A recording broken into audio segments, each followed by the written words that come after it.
Welcome to Deep Pockets, the podcast for exploring how basic science, once created in a lab and funded by public means, is fueling the economy with completely new private industries. Deep Pockets is created by Petra Soderling.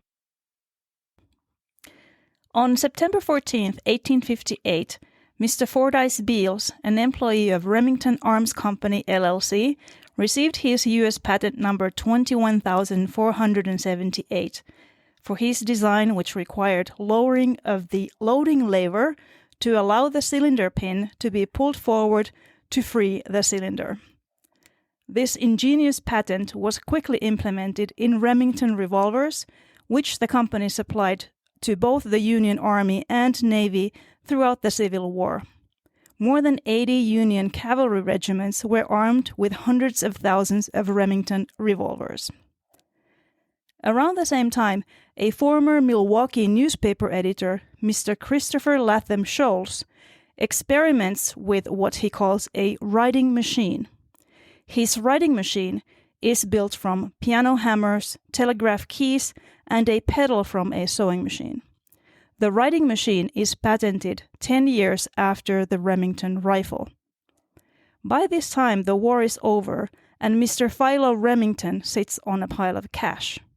Mr. Scholes presents the writing machine to Mr. Remington. He gets excited, and the Remington typewriter is born. As the telegraph keys, piano hammers, and sewing machine lend themselves to the typewriter, the manual typewriter lends itself to the electric typewriter, which lends itself to the word processor, again to the personal computer, and finally to the smartphone. So who should we thank for the phone in our pocket? Union Army, Mr. Scholes, or Mr. Remington? To discuss this with me today is Laura Thomas, a specialist in national security and emerging technologies. She's a former CIA officer and chief of base who led sensitive CIA operations both at CIA headquarters and abroad, and currently is a senior director of national security solutions at a quantum sensing and computing company. She also serves as an advisor to tech startups. Welcome to Deep Pockets, Laura. Thank you, Petra. It's really nice to be here. So, in your opinion, who should we thank for our phones? The army who created private wealth, the wealthy individual, or the inventor? Well, I think as your narrative illustrates, it's probably a combination of all of them. Though I do think we should probably give the most credit to individual inventors. You know, it's a very special person who's willing to tolerate constant failure without a loss of enthusiasm, and a type of person who has the perseverance to endure and eventually leaves that spark that creates a new product or industry and really alters our way of living.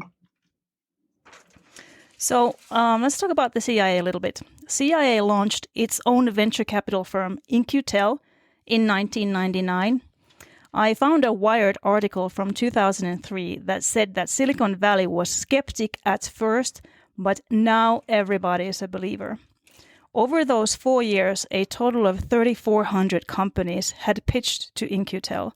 It has long been, and I think still is, the country's only federally funded venture capital firm. Why would an organization like the CIA do this? That's a good question. I think an organization's decisions, they're ultimately a result of its culture and its people. And there were some real visionaries at CIA at the time who realized that In-Q-Tel is exactly what the CIA needed.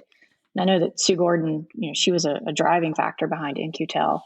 As you might be aware, she eventually became the principal deputy director of national intelligence, and she is quite the guiding light for many women in the intelligence community.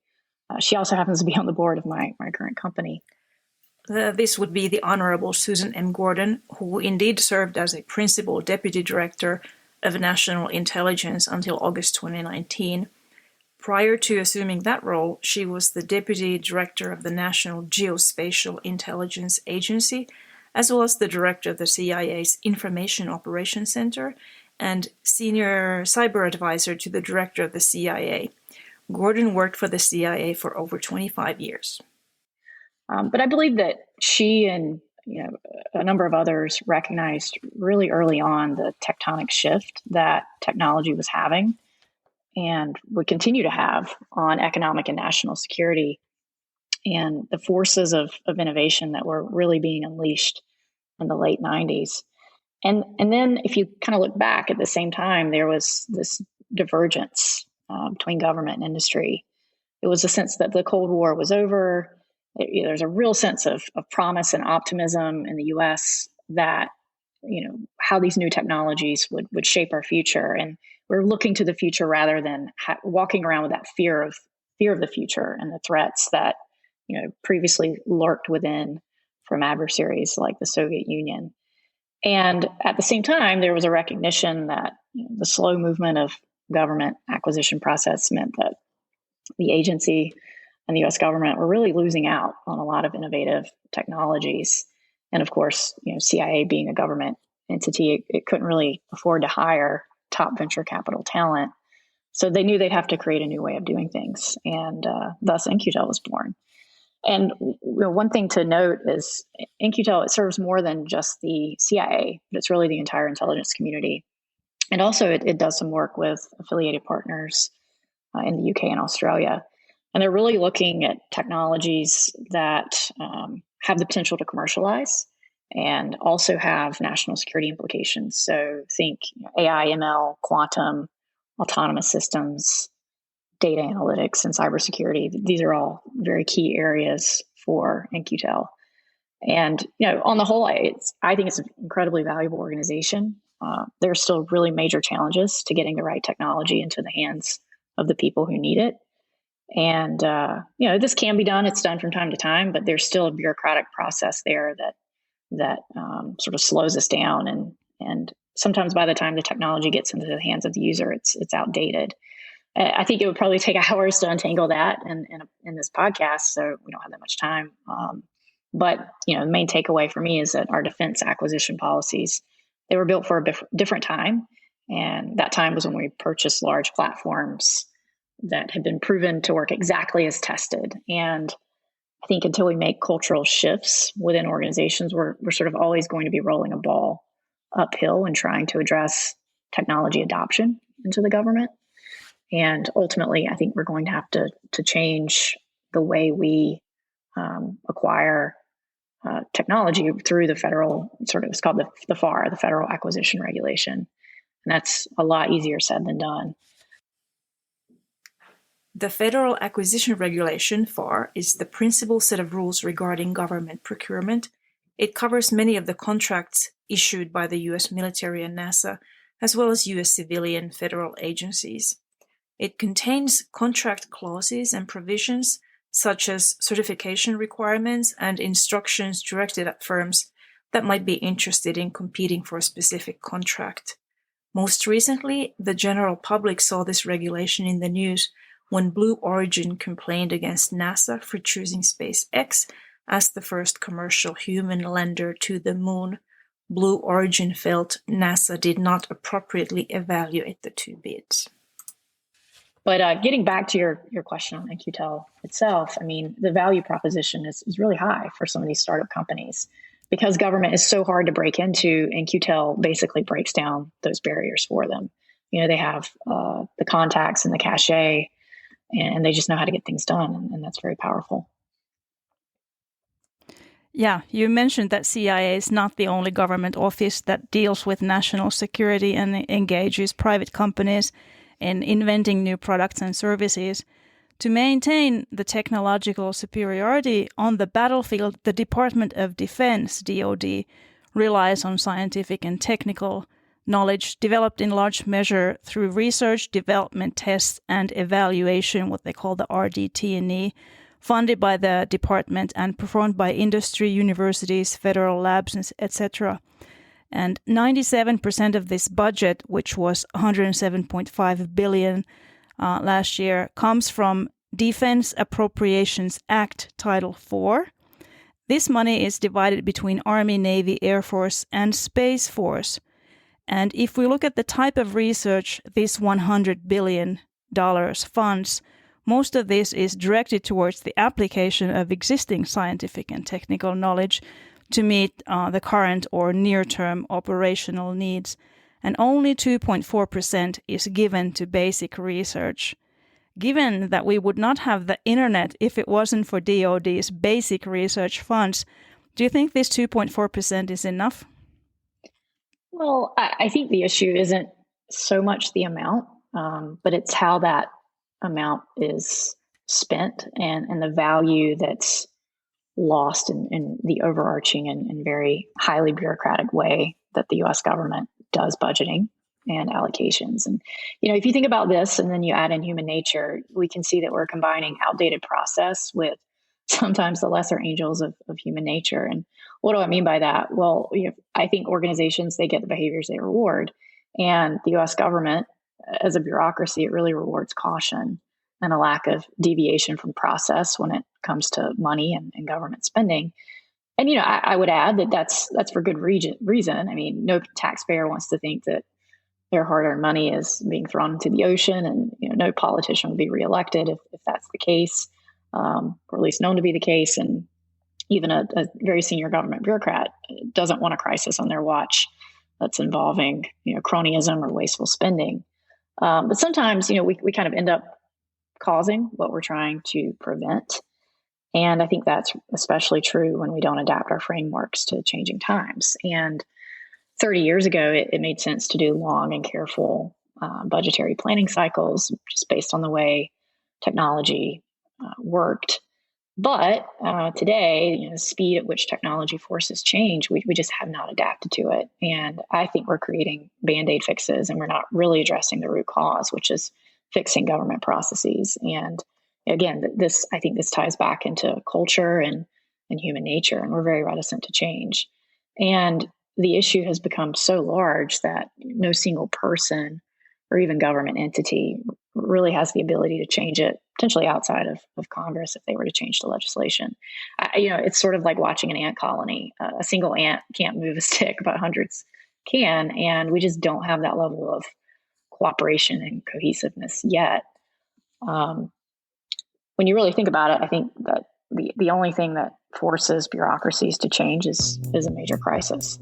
And I think that it's very possible we'll have to face a crisis big enough to force that change.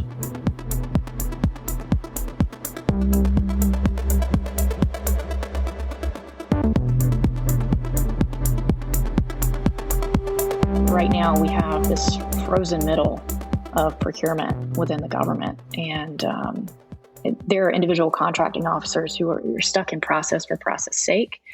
And I think they're divorced from the bigger why. They're just doing what they've been taught, because bad things happen, if they deviate from what they're taught, like questions of wasteful spending. And I think, in many ways, what's happening is we're punishing the many for the past malfeasance of the few. And rather than giving procurement officials really broad autonomy to use good judgment, we're sort of stuck in that past thinking. And, we have to bring the end user, so who's actually using the technology in the government, closer to the industry provider, instead of always working through these very layered procurement process. And I think, technology compresses timeframes, and that's why it's so important that we break down those barriers. I will go back to the procurement piece too. I mean, procurement officers, they're not going to get fired or face any type of really retribution if they go with a mainstay big defense contractor for anything, to include, items of basic research, even if that project fails. And if they push the envelope, though, and they select an unknown entity to do that research, then they've broken away from the pack and they put themselves at risk. And people aren't incentivized to take riskier bets. Even if those bets aren't particularly risky, they're just riskier than the mainstays. And perhaps if that bet paid off well, then they'd be rewarded. But because failed ones with big contractors don't incur much question or accountability, what's the incentive to take a riskier bet? There's a really great quote that when I talk about this, I'm reminded of Desmond Tutu. He said that there comes a point where we have to stop pulling people out of the river, and we have to go upstream and find out why they're falling in. And for me, until we change the underlying cause, we're just treating symptoms. And throwing more money at a problem doesn't necessarily fix it.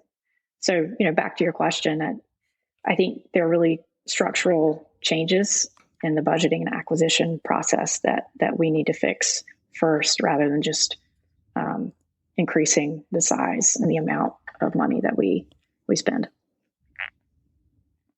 Yeah, another quote that comes to mind when I was listening to you is, "No one ever got fired for buying an IBM machine." So it's a similar exactly pattern. Yep. Yeah. You also mentioned something that I liked a lot: the bigger why. Some of these procurement people, you said, are divorced from the bigger why. So here's the bigger why. If we go back to the early 2000s, 9/11, that was obviously a security event that made many changes in how Americans and the entire world use the internet, how we bank, travel, communicate, etc. Would you say that the tighter national security requirements to private companies was a boost or a hindrance in tech innovation?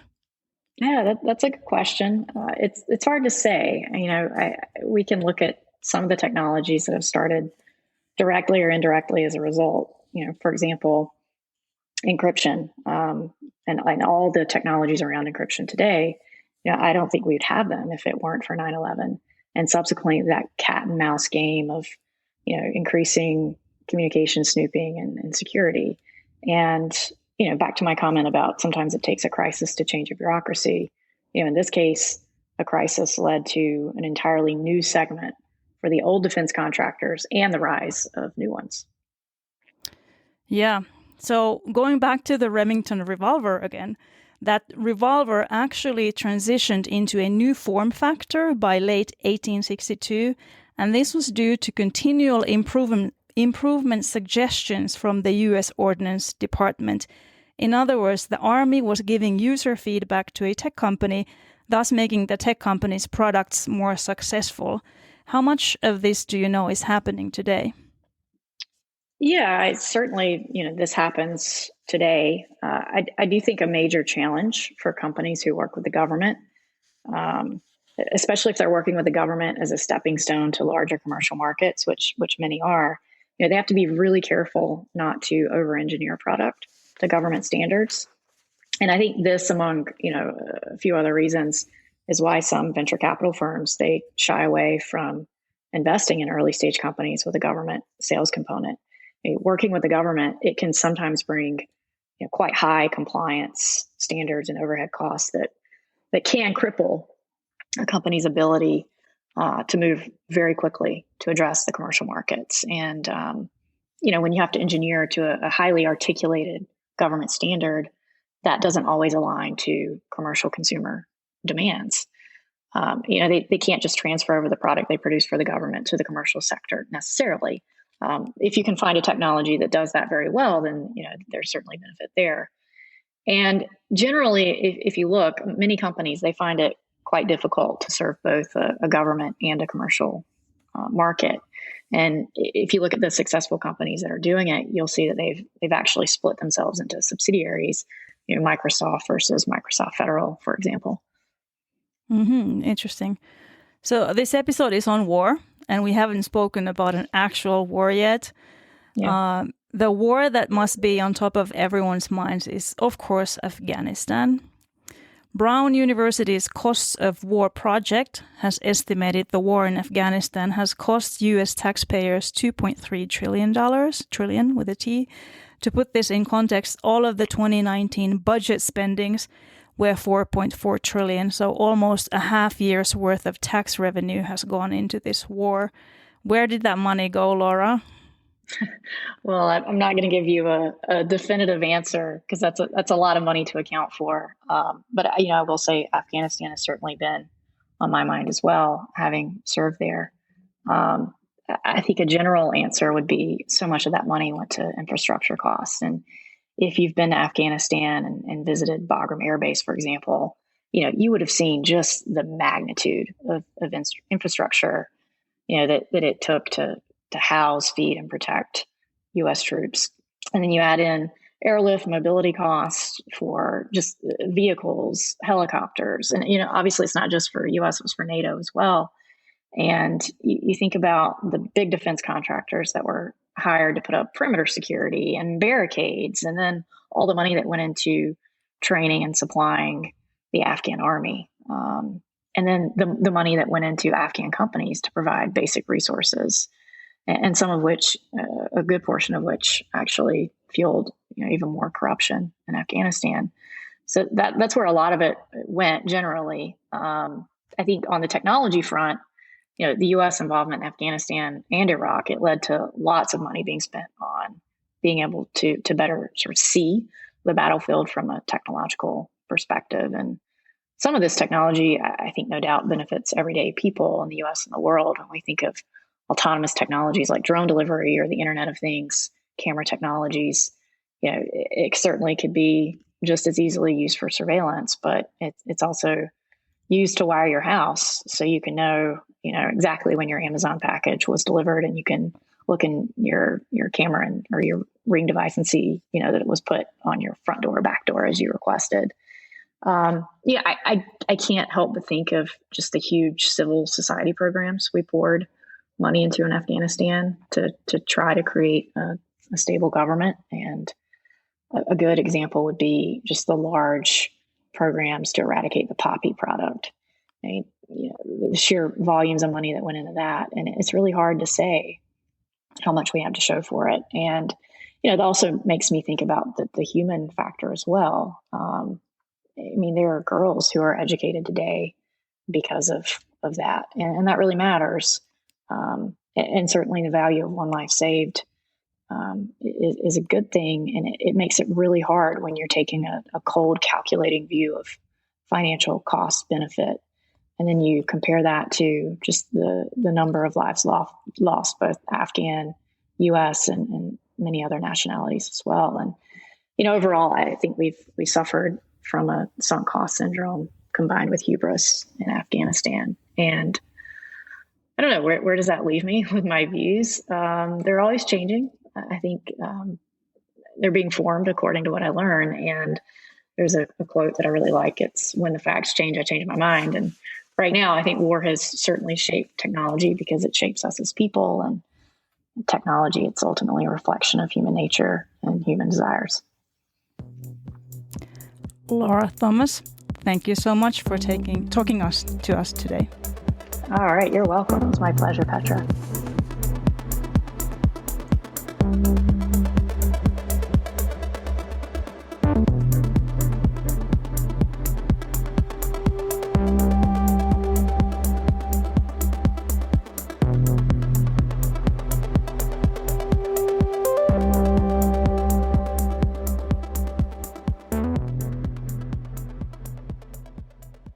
You've listened to Deep Pockets by Petra Soderling. Be sure to subscribe for more episodes.